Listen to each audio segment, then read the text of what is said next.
Merci beaucoup, Sébastien Denaja, puis Patrice Verchères. Merci, Monsieur le Président. Monsieur le Ministre, d'abord, je voudrais dire que je souscris totalement aux propos qui ont été tenus par notre collègue Pascal Terrasse. Alors moi, vu qu'on est en audition, ce sont des questions que j'ai à vous poser.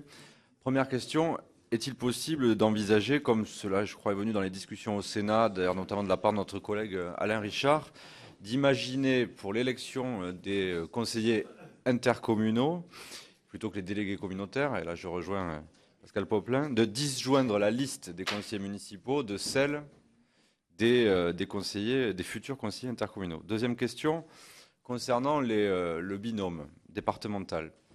Beaucoup de questions se posent sur les modalités d'exercice pratique du mandat une fois ce binôme élu sur le territoire.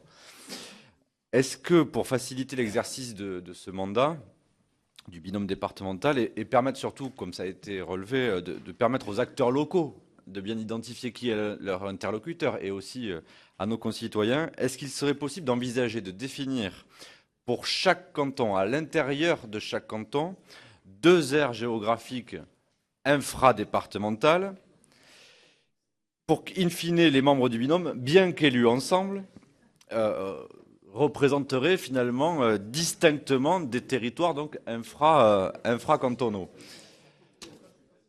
Oui, c'est peut-être un peu compliqué les choses, mais c'est pour au final les simplifier. Mais on peut parfois résoudre la complexité par de la complexité. Deuxième question, très simple, d'une banalité peut-être affligeante, mais sur la modification des modes de scrutin.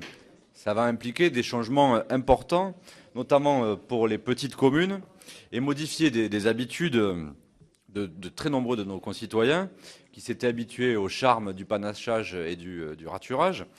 Alors, dans le cas où cette modification serait votée, et j'espère même qu'on descendra au seuil de 500 habitants, j'imagine qu'une importante, une même très importante campagne d'information sera réalisée par le gouvernement. Et donc, je voudrais savoir quels sont les moyens d'information que le gouvernement entend déployer pour faire en sorte que nous rendions tout ce dispositif lisible pour nos concitoyens. Merci.